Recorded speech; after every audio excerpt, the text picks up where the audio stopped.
की जय, सद्गुरु महाराज की जय।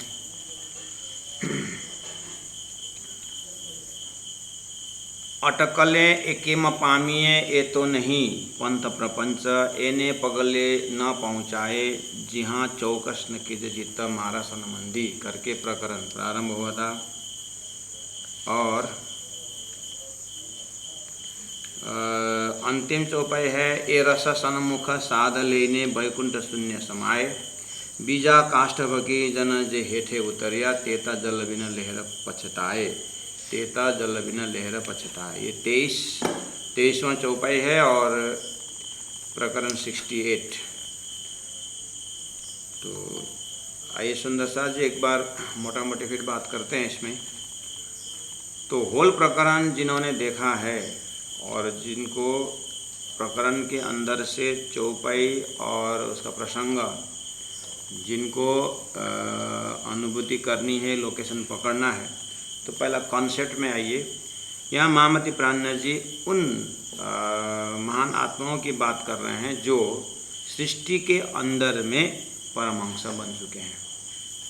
सृष्टि के अंदर में परमहंस कहने का मतलब है कि जीव और ईश्वर की बातें तो बहुत गहराई से करते हैं, लेकिन सृष्टि के अंदर के जीव और ईश्वर की बात है, सृष्टि के अंदर की। लेकिन सृष्टि से बाहर जो परब्रह्म परमात्मा का धाम नाम स्वरूप लीला जो है वो ज्ञान से वंचित हैं जो,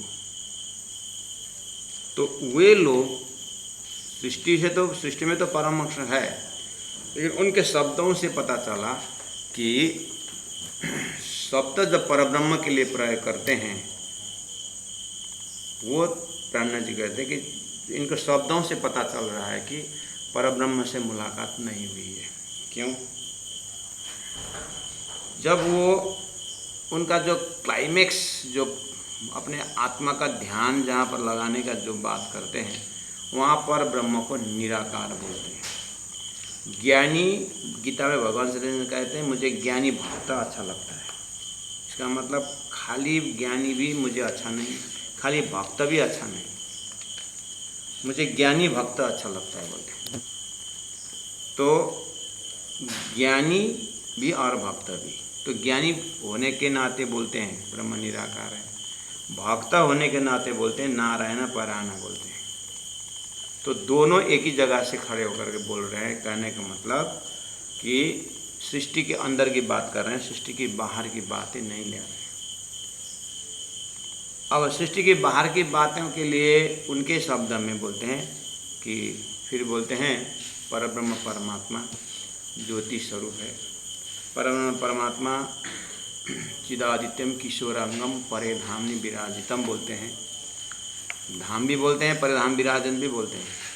शब्द एकदम जागृत का जैसे बोलते हैं, लेकिन दूध पानी का निवारण नहीं कर रहे हैं, स्वप्न जागृत का निवारण नहीं कर रहे हैं। इसलिए इनकी जो परब्रह्म की आराधना है, प्रार्थना है, वो अटकल के अंदाज से कर रहे हैं। प्राज्ञ जी वहाँ से बोल रहे हैं अटकले एकेम पामी, अंदाज से बोल रहे हैं। तो सुंदर साथ को संबोधन करने के नाते वो बिना तारतम का जो लक्ष्य है उनको लक्ष्य कर रहे हैं। तो प्यारे सुंदर साथ जी, गुजराती वर्ड है, थोड़ा शब्द भी कठिन है। तो मैं अब एक बार पूरा चौपाई टू चौपाई जा रहा हूँ, एक बार फिर आप सुनिएगा।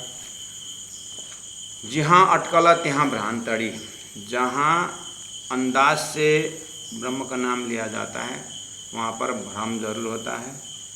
और भ्रम का मतलब है कि परमात्मा के लिए पाल है, पर्दा है। पार जवाए पुरन दृष्टि यहाँ रजन समाय पंपाल। परब्रह्म परमात्मा के पास पहुँचने के लिए भ्रमित ज्ञान से नहीं होगा, एकदम शुद्ध पवित्र साक्षात ज्ञान होना चाहिए। हम भी जब भोजन करते हैं तो पेट भर गया ये हमारा एकदम अनुभव होता है। जब प्यास लगती है, तो जब पानी पीते हैं तो प्यास मिटने का पूरा अनुभव, वहाँ शंका नहीं होता है। वो ऐसे ही परब्रह्म परमात्मा का भक्ति ध्यान धारणा गुण अंग इंद्रिय में निश्चित ज्ञान होना चाहिए और शंका नहीं होनी चाहिए। तो अपराह्न जी को प्रश्न पूछ सकते हैं कि जो निराकार बोल रहे हैं, जो ब्रह्म को साकार रूप बोल रहे हैं, देवी देवताओं को जो परब्रह्म मान रहे हैं, वो भी तो निशंका है, उनको भी तो शंका नहीं इस विषय में।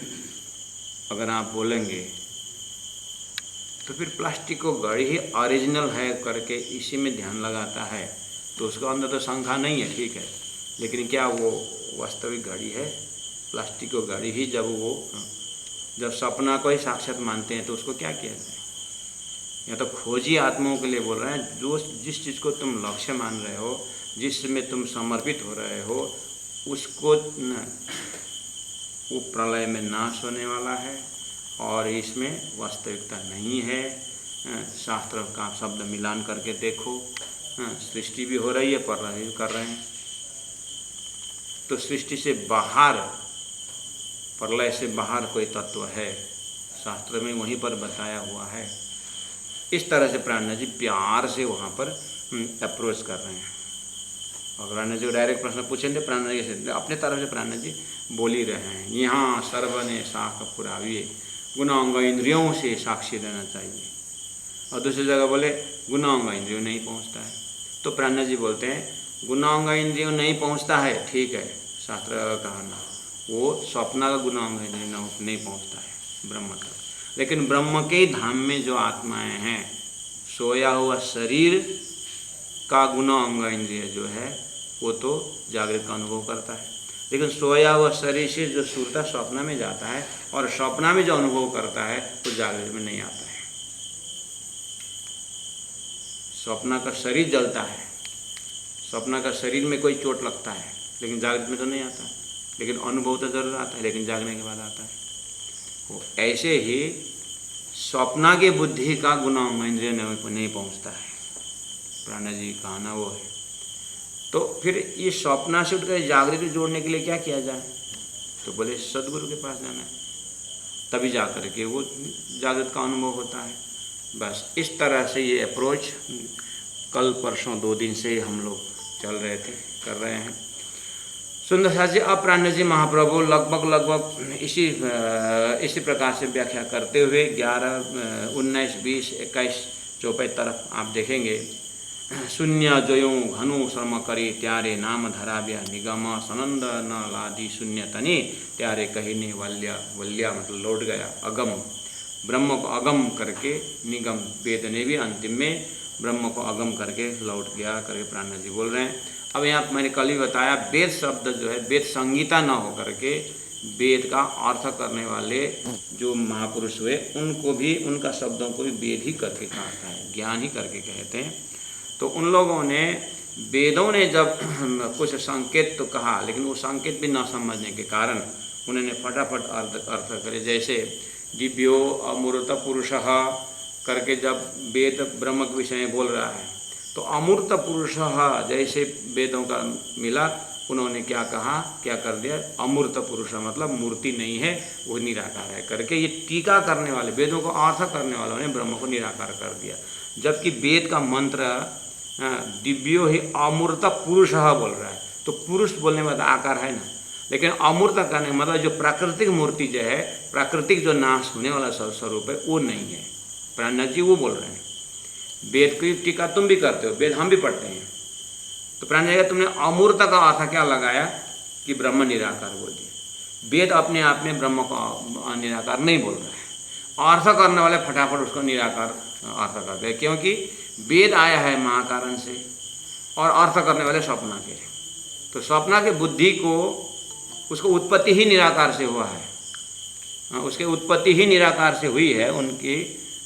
तो जैसे आपके स्वप्न के जितने भी हैं आपके निंद्रा रूपी अज्ञान से उत्पन्न हुआ है, ऐसे सृष्टि मोह अज्ञान भरमन कर्म काल और शून्य, ये 9 गुण जो माया के इससे उत्पन्न हुए, इसलिए इनकी बुद्धि से वेदों का अर्थ नहीं खुल रहा है।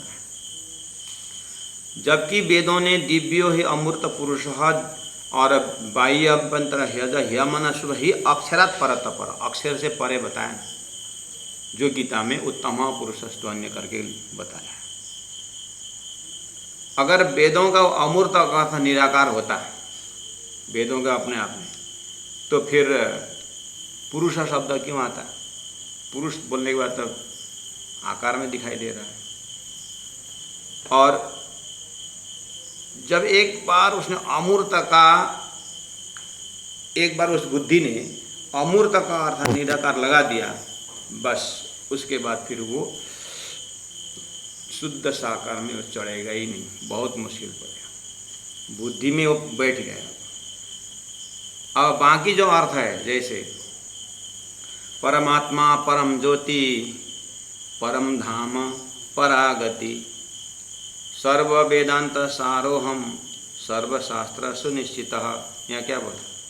परमात्मा, परम ज्योति, परम धाम, परागति। जब धाम शब्द आ रहा है तो निराकार के लिए धाम चाहिए, तो धाम क्यों बता रहा है? चिदादित्यम किशोरंगम परे धामनि विराजितम। किशोर स्वरूप परब्रह्म परमात्मा माना हुआ है। और उपनिषदों में अर्थ आता है ब्रह्म के आगे पीछे नीचे ऊपर सब ब्रह्म ही ब्रह्म है करके लिखा हुआ है। तो ब्रह्म अगर निराकार हो तो आगे पीछे होता है। बस एक शब्द अमूर्त बोल दिया था, वो प्राकृतिक मूर्ति नहीं है, वो चैतन्य मूर्ति है बोलने के लिए पुरुष शब्द यूज किया था, लेकिन अर्थ करने वालों ने फटाफट निराकार अर्थ कर दिया। अब यही चीज़ जो है ब्राह्मणों ने, ज्ञानियों ने पकड़ करके धरती में वेद क्या बोल रहा था और क्या अर्थ लगा दिया। तो प्राण्य जी उसको खंडन कर रहे हैं, वेदों का खंडन नहीं कर रहे। वेदों का अर्थ नहीं समझने वालों को प्राण्य जी यहाँ पर प्रश्न भी फेंक रहे हैं और इनका निंदा कर रहे हैं कि पूरी तरह समझे भी नहीं, कैसे तुमने अनर्थ अर्थ कर दिया। तो यहाँ अब कहा कुलिये तेले मुख विप्रौने। अब कलियुग के बुद्धि उसमें भी ऐसे निराकार अर्थ लेकर के करी आप ही व्रत भाख, इस तरह से अपने आप को व्रत भख, मतलब ये ज्ञान का विस्तार करने वाले, बोलने वाले, भाखा बोलने वाले हो गए। वेद सनमुख चढ़िया जारे ऊंचा त्यारे मूला हता पाताल। अब जैसे वेद ब्रह्म को ढूंढने गया, ब्रह्म ने, वेदों ने अमूर्त पुरुष करके छोड़ दिया। अब उसका अर्थ करने वालों ने क्या कर दिया कि वो निराकार सिद्ध करके अब क्या हुआ? अक्षर पुरुष एक वृक्ष है निरंजनता की दात, त्रिगुण स्वरूप शाखा भयो पत्र भयो संसार करके कबीर ने मूल ऊपर दिखाया। वेदों का महाकारण, सृष्टि का महाकारण अक्षर दिखाया। कबीर के सुक्ति ने भी इतना पुष्टि की है। और गीता में ऊर्ध्वमूल मद शाखम अश्वत्थम प्रावरभ्यम छंदन शेष पर्णानि यष्टम वेद सर्वविद करके ऊर्ध्वमूल दिखाया। अब मूल ऊपर होने का मतलब है इसका कहीं ना कहीं महाकारण है, ये कहने का है। तो ये भी तो एक संकेत था, आगे क्या है करके ढूंढना चाहिए था, लेकिन आगे तो मूल तो उन्हें निराकार कर दिया और पत्र भयो संसार करके अब यहाँ पर अनंत डालियाँ होती है पत्तों का। अब अलग अलग संप्रदाय, अलग अलग बात, इसमें जा करके एकेश्वरवाद से लग करके बहुईश्वरवाद में फिर बंट गए। इसलिए प्राण जी बोल रहे हैं अब यही ज्ञान लेकर के लोग धरती में प्रचार करने लगे, तो अब तो पता नहीं परब्रह्म के नाम पर पत्थर को भी परब्रह्म बोलने लगे। और जो थोड़ा सा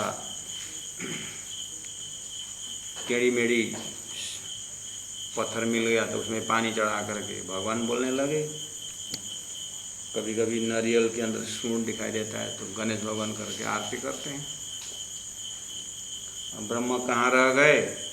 आस्था नहीं, ऐसी बात नहीं, आस्था बहुत है, श्रद्धा बहुत है, लेकिन श्रद्धा सही जगह नहीं हो रहा है। प्राण जी वो बोल रहे हैं सही जगह श्रद्धा भी हो, विश्वास भी हो, तो फिर तो भाग्य में होने के बाद सब कुछ हो जाता है करके ढाकी में दूध पीने से तो दूध नहीं निकलेगा ना। प्लास्टिक का वो बांस का बर्तन है तो बास्केट, बांस का बुना हुआ, नेपाली में डोको बोलते हैं ना, डोको, टोकरी में दूध दोने, भाग्य में होने के बाद दूध आ जाता है करके।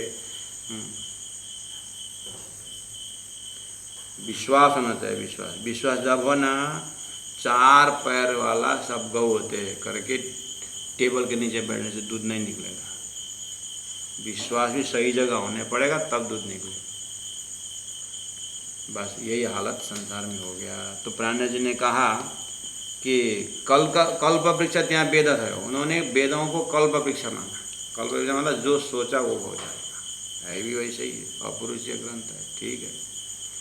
लेकिन कल्प वृक्ष वेद थयो। उसके बाद तेहेनो फल निपनु भागवत, वेदों का सार निपनु मतलब उत्पन्न हुआ, वेदों का सार भागवत हुआ है। तो भगवान ने ही ये वेद बहुत कठिन हुआ लोगों को मेरा ब्रह्म चिंतन प्राप्त करने के लिए करे, भगवान ने ही फिर आकर के लीला करके, परमात्मा ने वो लीला को भागवत में रख करके आम जनता तक वो भागवत का रस पिलाने की कोशिश किया। बोले बना पकव रसग्रही मुनि थया। अब ये भागवत रूपी वन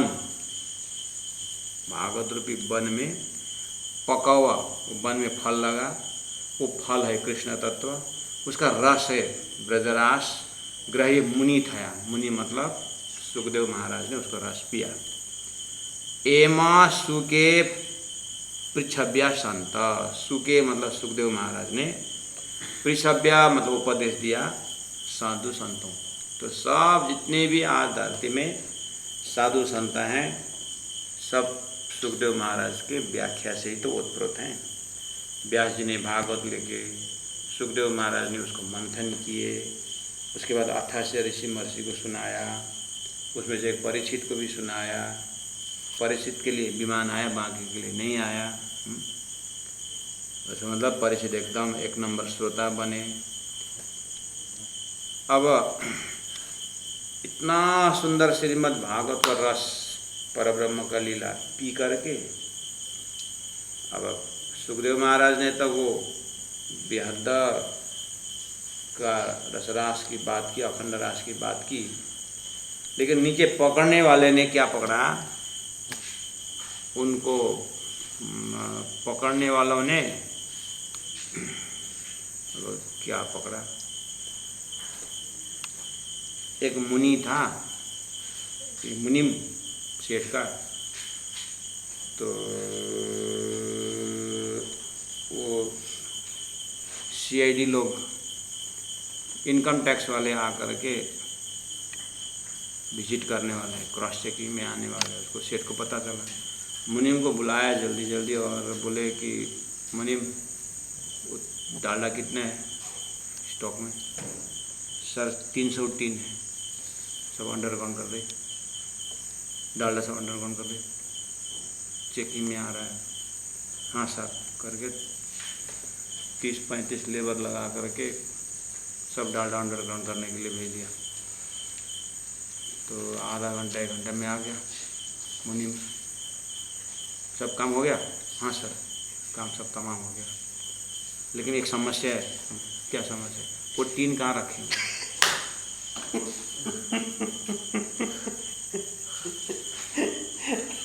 टीन कहाँ रखे? टीन क्या चीज़ का टीन? वो डालडा तो आपने अंडरग्राउंड बोल दिया, लेकिन टीन कहाँ रखे हुए? डालडा अंडरग्राउंड का मतलब करेगा टीन के साथ था ना, वो सब टीन खोल करके डालडा अंडरग्राउंड टीन बाहर रख दिया।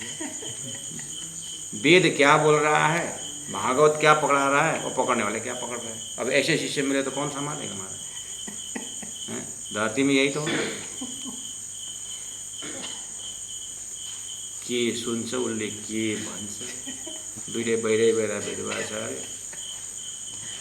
ए तेरो घर कतिको चुन्छ हौ भनेर सोध्यो। उसले चाहिँ तेरो कान कतिको सुन्छस् भनेर। ए फेरि भन्छ तँ कतिको सुन्छस् भनेको, तँ कितना सुनता है? ए धरर चुन्छ नि भनेछ। फेरि घर कतिको चुन्छ सुनेछ, ए धरर चुन्छ नि भने, ए मेरो जस्तै रहेछ भनेछ। यहाँ सुनने वाला भी धीरे बहरा और लंगड़ा और बहरा तो मुलाकात हो, पूरा बात मिले तब ना, लंगड़ा और बहरा और अंधा, और 3 जना मिले तो हाँ, लंगड़ा आँखा देखने के ऊपर चढ़ेगा, तो फिर आँखा देखने वाला लंगड़ा, फिर बहरा क्या करेगा? संसार में वेद तो आ गया, लेकिन यही कोई लंगड़ा, कोई बहरा, कोई कुछ, सुनने वाला क्या सुना रहा है, पढ़ने वाला क्या पढ़ रहा है। श्री कृष्ण के स्वरूप वहाँ कहाँ रसरास को, अब यहाँ देखिए क्या बोल रहे हैं प्राण। ए रस सन्मुख साध लेने, ये रस श्रीमद् भागवत द्वारा रास का रस, सन्मुख आमने सामने, साधा लेने, साधक ने वो रस, भागवत का रस लिया, ले करके उसके बाद क्या किया? रस लिया ना, उसके बाद वैकुंठ शून्य समाए। रस लेते हैं परब्रह्म का रस, आनंद, और लक्ष्य बनाते हैं वैकुंठ और शून्य में समाए। ऐसा क्यों हुआ? तो प्राणनाथ जी एक खानदान की विचार है। प्राणनाथ खानदान कहाँ से आई? विशेष करके ये जो भागवत पढ़ना और उसका व्याख्या करना ब्राह्मण लोग ही तो ज़्यादा करते हैं ना। तो शुरू में ब्राह्मणों ने बिगाड़ा है। प्राणनाथ जी महाप्रभु देख रहे हैं। तो ब्राह्मणों ने एकदम शुरू में वेद तो अब हमारा ही है करके रिजर्व कर लिया। उसके बाद उसका असली ज्ञान दिया नहीं, अपने रोटी सेकने के लिए स्वार्थी बने। तो प्राणनाथ जी ने कहा, बीजा काष्ट भाखी जना जे हेठे उतरिया। गुजराती है, लेकिन ज्ञान जो है वो ब्रह्म तत्व का है, भाषा गुजराती।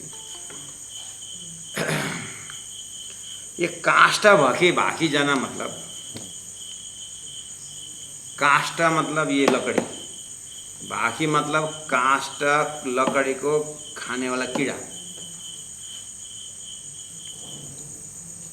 ब्राह्मणों को ऐसा बोला है काष्ट भाखी जना। हेठे मतलब नीचे, उतरिया मतलब स्वार्थी होकर के बस अपने जीवन चलाने के लिए वेदों को बेच दिया। खाली कर्म कांड पकड़ करके वेद का असली जो ज्ञान है, विज्ञान दर्जा का जो ज्ञान है, जहाँ परमात्मा को प्रेम स्वरूप व्याख्या किया है, वो तो देखा ही नहीं।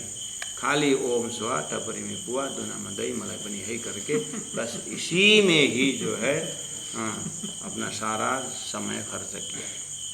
यहाँ पर प्राणनाथ जी नहीं, प्राणनाथ जी पहले बहुत संतों ने इसको पर निंदा की। ये काष्ठ भागी जाना प्राणनाथ जी ने तो प्रयोग किया, लेकिन ये पहले से ही भक्ति परंपरा वाले लोग, ये जो भक्ति परंपरा वाले लोग, ये कर्मकांडी ने जो ज्ञान एकदम ढक के रखा है ना, उसके ऊपर बहुत संत पहले से नाराज। कबीर जी के जीवनी में आपने सुना होगा ना, ब्राह्मण तालाब में जाकर के, नदी में जाकर तर्पण दे रहे थे, और तर्पण दे रहे थे तो कबीर भी जा कर के बाल्टी उठा कर पानी बाहर निकालने लगे। तो बोले, ओ कबीर क्या कर रहे थे? वो बगीचा में पानी सिंचन कर रहा हूँ। कहाँ है बगीचा? दिखता नहीं हुआ। ब्राह्मण ने, कहाँ हुआ? अरे वो दिखता नहीं है वहाँ, 4-5 किलोमीटर दूर दिखा रहा है बगीचा वहाँ है। तो ब्राह्मण तो यहाँ से पानी यहाँ डाल करके वहाँ कैसे पहुँचेगा तेरा बगीचा में? तो तुम्हारा यहाँ तर्पण करके तेरा माँ बाप स्वर्ग में श्राद्ध मिलता है, तो मैं यहाँ पानी डालना क्यों नहीं? मैं तो यहीं के वहीं है, तेरा क्यों नहीं पहुँचता है? ऐसे ऐसे जीवन में कबीर का है, वही बहुत नाराज है। महामती प्राणनाथ जी ने भी उन्हीं का शब्द है काष्ठ भागी जाना, ये लकड़ी के कीड़े बोले। अब सबके पूर्वजों ने, आपको मालूम है, विदुर इतने ज्ञानी हो गए, दासपुत्र क्यों है? धर्मराज जी, इसका धर्मराज का कुछ दंड है यहाँ पर। सब महापुरुषों को देखना चाहिए। दशरथ क्यों लड़का के उसमें वियोग में मरना पड़ा? श्रवण कुमार को मारने में शिकारी हुई, दशरथ तो था ना। तो श्रवण के माता पिता ने श्राप दिया था, ऐसा कुछ है। सबके पूर्व कहानी, पुराण का मतलब क्या है? जहाँ पर पुरानी कहानी था पुराण, सबका पूर्व लाइफ की बात है। ये जीव एक ही लाइफ में यहाँ नहीं पहुँचा है, कहाँ कहाँ हो क्या है। सुंदर साथ जी आज बहुत कीड़े हैं यहाँ पर, बहुत डिस्टर्ब हो रहा है। मैं मुख से बोल रहा हूँ, सुनने के लिए कोई कीड़े कान में घुस रहे हैं।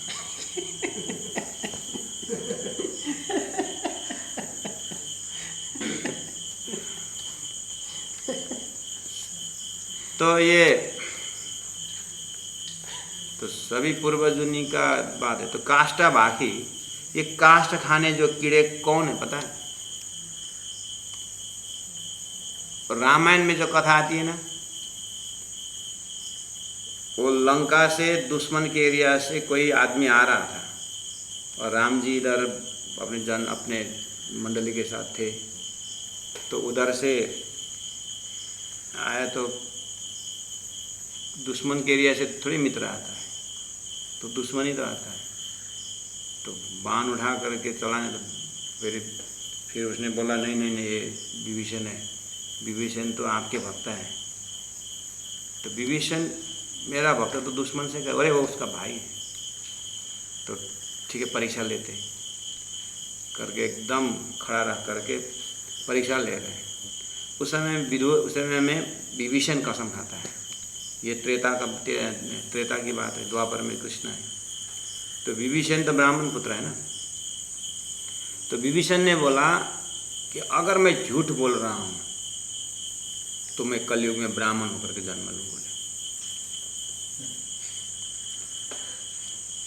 अगर मैं झूठ बोलता हूँ तो कलयुग में मुझे ब्राह्मण का जन्म मिले। वो राक्षस के एरिया से। तो त्रेता में जितने भी राक्षस थे ना, इस तरह से ये सब कलयुग में ब्राह्मण हो गया है। मैं नहीं बोल रहा हूँ, वही लोग बोल रहे हैं। मैं तो और सबको उद्धार करने की बात कर रहा हूँ। तो उनके ही शब्द में है, मैं राक्षस कुल में हूँ, अगर आपसे मैं झूठ बोल रहा हूँ तो फिर मैं कलयुग में ब्राह्मण होकर जन्म। तो विभीषण बोल कर लास्ट होने वाले थे, भगवान ने बैठ इतना भयंकर मत खा, तब तो फिर कलयुग में सब ब्राह्मण को लोग कोई नहीं सुनेंगे, बस चुप करेंगे। भगवान ने रोक करके, ऐसे कितनी कहानियाँ। यहाँ ब्राह्मण के लिए तो ज्ञान से ब्राह्मण नहीं होता, सब जिसका नाक हाइट वाला हो वो ब्राह्मण। अब नाक तो फिर मंगोल, कभी नाक से कभी कान से, पता नहीं क्या क्या डिजाइन बना। तो शास्त्रों में ये काष्ठ लकड़ी खाने वाला कीड़ा को ना, शास्त्रों में ना वो धनाढ्य में, और धनाढ्य में कहाँ तक धनाढ्य, राजा ही मानो। देश का राजा जब मरता है तो उस राजा के उस लाश की हड्डी जो है ना, जो ब्राह्मण खाए तो वो धनाढ्य व्यक्ति जितना भी पाप हो उसको कट जाता है, वो स्वर्ग जाता है और अगले जन्म में फिर राजा हो गया, ऐसी मान्यता है। तो राजा मर गया तो धरते हैं ब्राह्मण को ढूंढते हैं कि ये कौन खाएगा।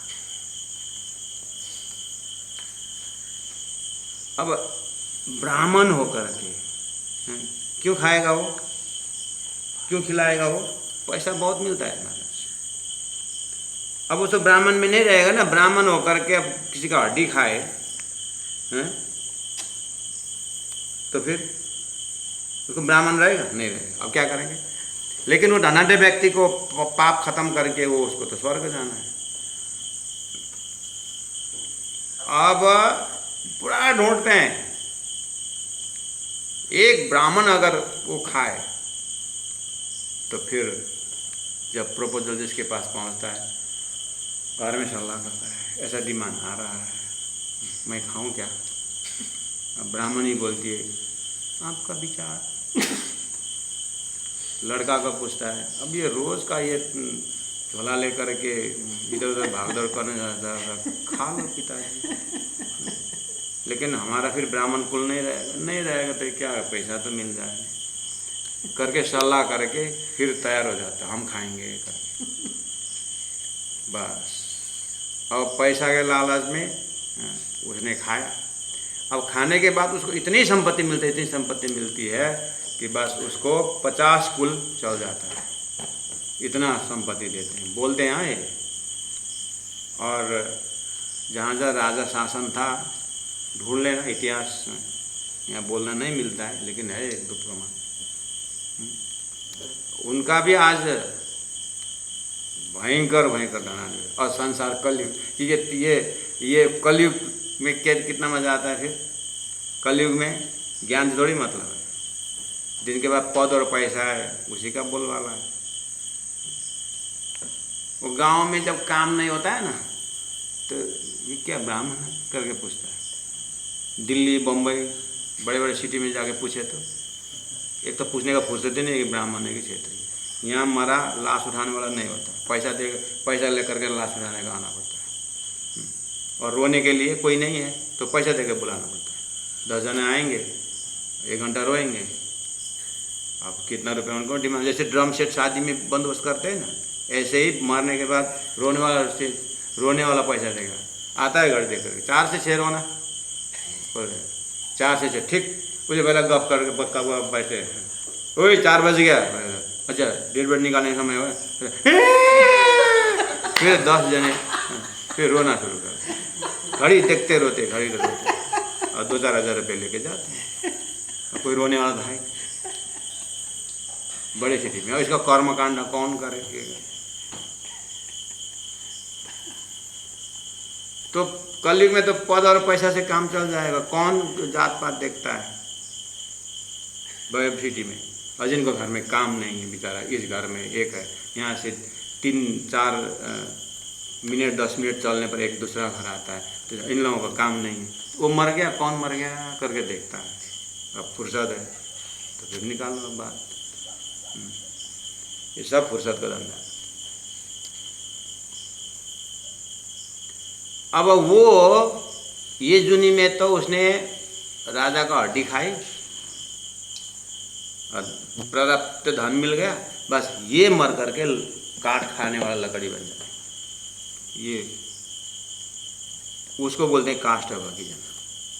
प्राणी जी खाली यहाँ काष्ठभागी बते हैं, शास्त्र में काष्ठभागी कीड़े कैसे बनते हैं, तो वो ब्राह्मण यहाँ ऐसा हो गया था जिन्होंने धन के पद पर अपना जो ब्राह्मणत्व को लूटा, अपने ज्ञान को सब जला दिया। अपराह्न जी बोल रहे हैं अब ऐसे लोग, काष्ठभागी लोग, ऐसे ब्राह्मण वेद को पढ़े, अर्थ क्या लगाएगा, इसके दिमाग में वेद का जो असली अर्थ घुसेगा। प्राणी जी वहाँ से बोल रहे हैं, तो काष्ठभागी जाना जे हेठे उतरिया, जो मनुष्य तो आते ब्राह्मण नीचे उतर गया है, तेता जल बिना ले रे पछताए। वो तो जल बिना अर्थात प्रेम बिना धरती में बस पछताए, वो तो पछताते रहेगा और यहीं पर वो उसका संसार में चिपक के रहेगा, या बोलो तो इसी में और तब जाए। तो प्राज्ञा जी इस तरह से वेदों में ज्ञान नहीं है ऐसी बात नहीं है, वेदों में है लेकिन बहुत कम मात्रा में, संकेत जरूर है। उस संकेत को समझने के लिए सदगुरु के पास जा करके तारतम्य के उजाला से ही उसका अर्थ लगेगा करके पूरा 3 दिन से हम इसी प्रकरण के ऊपर चिंतन कर रहे। सुंदर साहब जी कुछ आगे भी बढ़ना चाहिए, नहीं तो सुंदर साहब जी बोलेंगे 3-3 दिन से एक ही प्रकरण में लटकाए रखा है बोलेंगे। चलिए अब आगे चलते हैं, 69 प्रकरण टच करते हैं। यहाँ भी सिद्धांत से, सिद्धांत जिनका क्लियर है उनको ये समझने में कठिन नहीं होता है। प्राज्ञा जी जो चलते हैं, प्राज्ञा जी तो आगे पीछे विराट में कहीं कहीं मेहनत करते हैं। यहाँ तो महाकारण की चौपाई है, चौपाई जो उतरते वो पर रख दिया है, कोई बैलेंस मिला करके एकदम सिर में हाथ लगा करके लिखे वाला था ही नहीं है, जो चौपाई उतरी है सो उतरी है। बोलते हैं शून्य मंडला शुद्ध जो जो मारा सनमंदी इंडु जेहने आधार नेत नेत कैने निगम बलिया निगम ने अगम अपार। यहाँ आद अंत नहीं थावर जंगम अजवासन शून्य अंधार जी निराकार आकार नहीं नर न कहवाए कहीं नार जी। नाम न ठामा नहीं गुण निर्गुण पख नहीं परवान जी। आवन गमन नहीं अंग इंद्रिय लखन काई निर्माण जी। यहाँ रूप न रंग नहीं तेज ज्योत, दिवस न कहीं रात जी, भूम न अग्नि नहीं जलवाए, न शब्द स्वम आकाश जी। यहाँ रस न धाता नहीं कोई तत्व, ज्ञान नहीं बल गंध जी, फूल न फल नहीं मूल वृक्ष, भंग न कोई अभंग जी। अखंड तना दरवाजा आड़ी, शून्य मंडल विस्तार जी, इन्हें के ठिकाने बैठी अछती, बांधी ने हथियार जी। ए बल जो बलवंती जो, एनो कोई न काढ़े पार जी, अनेक उपाय कीदा घने पन, कोई न पहुँता दरवाजी। कोई न पहुँ तो यहाँ लगे, एनो बोली मारे प्रताप जी, आ पाँचे एनी छाया पड़ी छे, ये शून्य मंडल विस्तार जी। हवे वासन हासे जे बेहदनी, तेता जागने जो से निर्धार। सुंदर सा 69 प्रकरण और 70 प्रकरण, ये दोनों कनेक्टेड है। आप क्या करना, जिस तरह से मैं फुल स्विंग में चौपाई 8 नंबर तक जो चौपाई है 69 पेज में, ये इसी तरह से धारा प्रवाह पढ़ना। उसके बाद 69 में इससे पार निकले वालों का 69 में है, इससे पार निकलने का उपाय जो है 69 प्रकरण में। तो ये 70 नंबर में है। तो 69 प्रकरण में क्या लिखा है, कहाँ की बात है, तो आपको कॉन्सेप्ट बता करके छोड़ देता हूँ। आज बहुत कीड़े मकोड़े तकलीफ दे रहे हैं, मैं प्रकरण को रखूँगा, लेकिन आपको होमवर्क दे करके, लोकेशन बता करके। पहला आप किरंतन किताब खोलना, उसके बाद 69 प्रकरण निकालना। 69 प्रकरण में 8 चौपाई है। ये प्राणनाथ जी कहाँ बैठ के खड़े बोल रहे हैं, आपके कॉन्सेप्ट में परम धाम है, अक्षरधाम है, ठीक। अब परम धाम अगर सागर है, महासागर है, तो अक्षर सागर है। अगर परम धाम मिश्री है तो अक्षरधाम चीनी है। गुण एक ही है लेकिन शक्ति में फर्क है। परब्रह्म परमात्मा सृष्टि से बहुत बाहर की बात है, लेकिन सृष्टि का अंकुर अक्षर के साथ है, और अक्षर का भी अव्याकृत एस्पेक्ट में सृष्टि का थोड़ा सा संबंध है सृष्टि के साथ। जैसे आपके आत्मा तो सपना नहीं देखती है, लेकिन आपका मन जो है सपना देखता है, इसीलिए आपके सपना के साथ मन का थोड़ा सा कनेक्शन है, आत्मा से उसका कोई लेन देन नहीं हो। वैसे मन के जगह में परब्रह्म के साथ अक्षर का जो शक्ति है, वो शक्ति जो है सृष्टि से संपर्क रखता है, परब्रह्म से उसका कोई लेन देन नहीं। हाँ, परब्रह्म का आज्ञा से, परब्रह्म का एक जोश से अक्षर ब्रह्म स्वप्न में जाकर के संसार देखते हैं, अज्ञान में संसार देखते हैं। ये पूरा शास्त्रों का कॉन्सेप्ट है सृष्टि विषय में, जो तारतम्य ने बुलाया है। बस ये आपको अगर क्लियर है तो अब यहाँ क्या हुआ, एक परब्रह्म एक्सपेक्ट हुआ, एक अक्षर एस्पेक्ट हुआ, और एक क्षर पुरुष हुआ। गीता का 3 पुरुष में इस तरह से ले लेना। अब क्या हुआ, अब परब्रह्म प्रेम स्वरूप है, अपने धाम में। अक्षर ब्रह्म ज्ञान स्वरूप है, वो भी अपने धाम में। लेकिन इनको एक अज्ञान का खेल खेलते हैं जो क्षर पुरुष है। लेकिन ये क्षर पुरुष अक्षर ब्रह्म ही क्षर पुरुष बनते हैं। कब बनते हैं? अज्ञान में, निद्रा में। उसी को ही बोलते हैं कि अक्षर ब्रह्म हृदय प्रादुर्भूता सुमंगला। वहाँ पर एक शक्ति ऐसा उत्पन्न होता है जो अक्षर स्वयं भ्रमित हो जाते हैं। वो रिमोट अक्षरातीत में राष्ट्रपति है, उसके बाद प्रधानमंत्री है, उसके बाद अन्य कार्यकर्ता है। राष्ट्रपति कुछ नहीं करता है, सब प्रधानमंत्री करते हैं, तो फिर राष्ट्रपति क्यों रखें? एकदम सीनियर सिटीजन करके एकदम महामहिम राष्ट्रपति जी करके आते हैं, सम्माननीय व्यक्ति। लेकिन जब आपत्त कुछ होता है तो फिर राष्ट्रपति से सलाह लेना पड़ता है।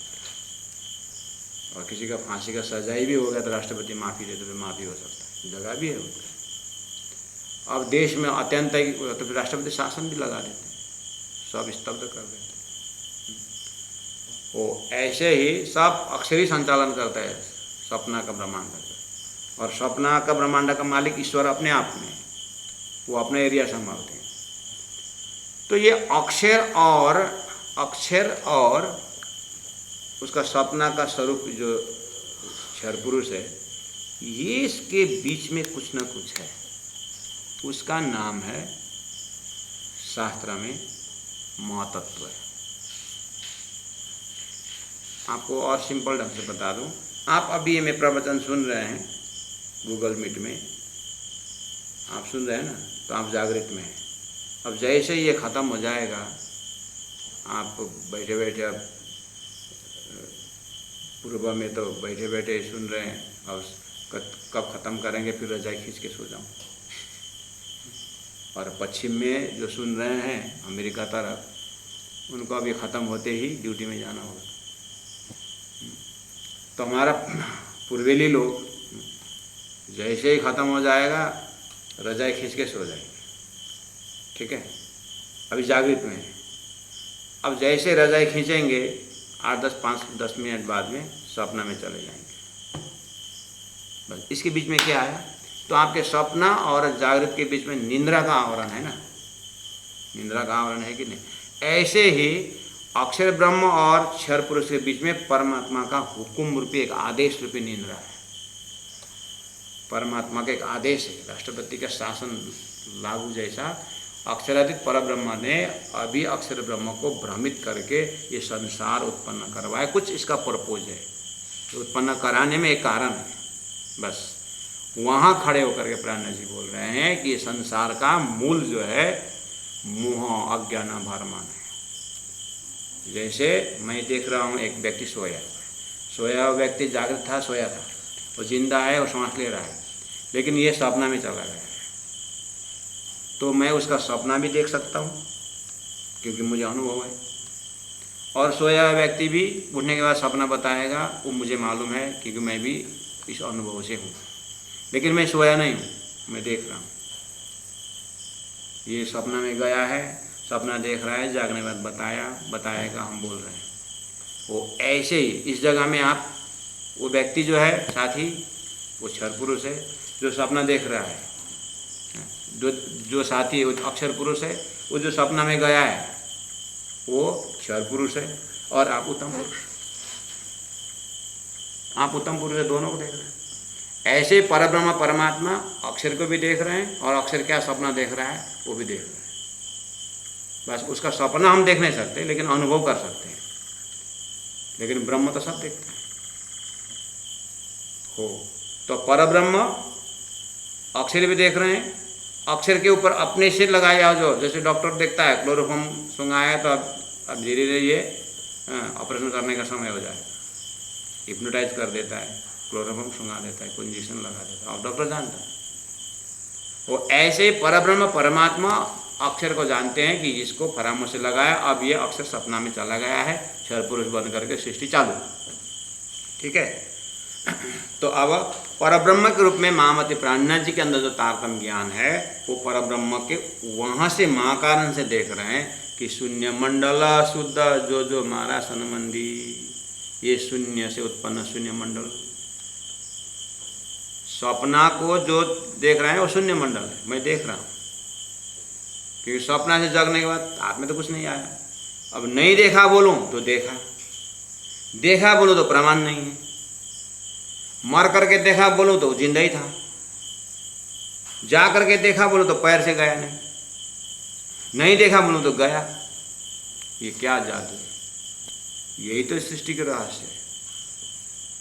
संसार के छोटे छोटे जादू क्या देखना है, ये ब्रह्म का जादू देखिए ना। अक्षर ब्रह्म ही संसार में इस तरह से सपना में विस्तार हुआ। तो प्राणनाथ जी वो जो अक्षर ब्रह्म भी जिस परामर्श में, जिस नींद के आवरण में है, परब्रह्म के एंगल से देखते हैं। इसीलिए गीता में 3 पुरुष स्पष्ट बताया है, उत्तम पुरुषस्तु अन्य परमात्मा इति उदाहरित। उत्तम पुरुष को ही परमात्मा कहा जाता है, बाकी क्षर पुरुष और अक्षर पुरुष ये तो एक तो ईश्वर है और एक भगवान है। ये दोनों जो है एक ही स्वरूप है, लेकिन सपना में दो हुआ है।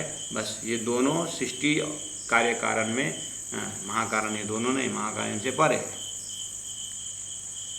घड़ी हाथ की घड़ी टाइम दे रहा है, लेकिन घड़ी बनाने वाला घड़ी के अंदर नहीं है। हाड़ी बनाने वाला हाड़ी के अंदर नहीं है, लेकिन उसका हाथ पैर सब है, लेकिन हाड़ी के अंदर नहीं, बाहर है।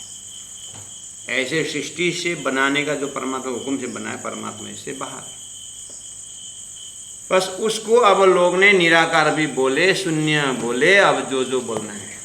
प्राण जी वहाँ खड़े होकर बोल रहे। अब सुंदर साधु जी, प्राण जी उस महाकारण से खड़े होकर के शून्य को देख करके सृष्टि कहाँ से बना वो देखना। जैसे मैं निंद्रा को देख रहा हूँ और निंद्रा से ये व्यक्ति भूला हुआ है, भ्रम में है, और ये जो सपना जो देख रहा है वो शून्य है, हाथ में कुछ आने वाला नहीं, जैसे मैं देख रहा हूँ। ऐसे ही परब्रह्म परमात्मा के उस ज्ञान से सारा दिखाई दे रहा है। तो प्राण जी वहाँ खड़े होकर बोल रहे हैं। अब ये लोकेशन पकड़ के यहाँ पाठ करना।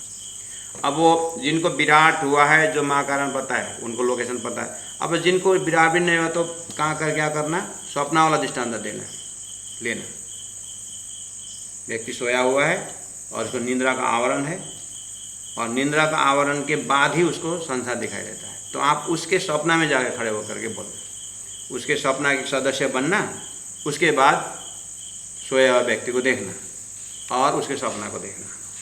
देखो, नेत नेत कई ने निगम बलिया, निगम ने अगम अपार, यहाँ आद अंत नहीं थावर जंगम। अब ये निंद्रा का आदि अंत कहाँ है? अजवासन न कहीं अंधार जी, उसका न प्रकाश बोलो न अंधकार बोलो, न निराकार बोलूँ न आकार बोलूँ। वो न नर है न नार है, न स्त्री है न पुरुष है वो निद्रा। न नाम है न ठाम, न गुण न निर्गुण, न पक्ष न परवान। आवागमन नहीं अंग इंद्रिय, इसका क्या इंद्रिय क्या अंग, लखन आए काई निर्माण है, जो क्या हिसाब लगाने। निंद्रा कितना लंबा है। यहाँ रूप, इसका क्या रूप है, न रंग है न तेज है न ज्योत है, न दिन है न रात है। भूम न अगिना, न ही जलवाय, न ये पांच तत्व के अंदर आता है, न सोहम आकाश, ये कुछ है। यहाँ रस भी नहीं है, धातु भी नहीं है, तत्व भी नहीं है, ज्ञान भी नहीं है, बल भी नहीं है, गंध भी नहीं है, न फूल है न फल है, न मूल न वृक्ष है, न भंग न अभंग। इसको कहाँ मारना, न क्या अभंग करना। निंद्रा को क्या करो। लेकिन एक जरूर है, अखंड दरवाजा, अखंड तना दरवाजा आड़ी। लेकिन अखंड में जाने के लिए पर्दा जरूर है। 24 नंबर 6 में जाकर के आप वो निराकार में खड़ा होकर के ऐसे, निराकार को क्या बोलोगे, मतलब निंद्रा को क्या बोलोगे। ऐसे ही सृष्टि का नारायण उत्पन्न हो रहा है, जहाँ महातत्व से पंचमीश्वर समष्टि से वो अक्षर के ऊपर जो खरामोशी है वो न पकड़ में आता नहीं। लेकिन नहीं, ये नहीं है, लेकिन ये है करके वेदों ने भी पता नहीं है कि कुछ ना कुछ तो है, लेकिन क्या है वो लोग। तो शंकराचार्य ने बोला ये माया, ये अनंत रूप है। माया के लिए मैं अनिर्वचनीय है, लास्ट में अनिर्वचनीय है, कोई वचन से नहीं हो। उन्होंने भी हाथ ऊपर किया। प्राण जी ने कहा लेकिन अखंड तना दरवाजा, दरवाजा आड़ी, अखंड में जानने के लिए दरवाजा जरूर है, वो बंद दरवाजा है। अर्थात स्वप्ना के जितने भी जीव है, जागृत में आने के लिए निंद्रा टूटते ही वो सब नहीं आता। तो स्वप्ना के सामग्री जागृत में आ सका, बढ़िया से सपना में आपने आम चूसा, जागृत में उसको गुटी दिखा सकते हैं, आ नहीं सका ना।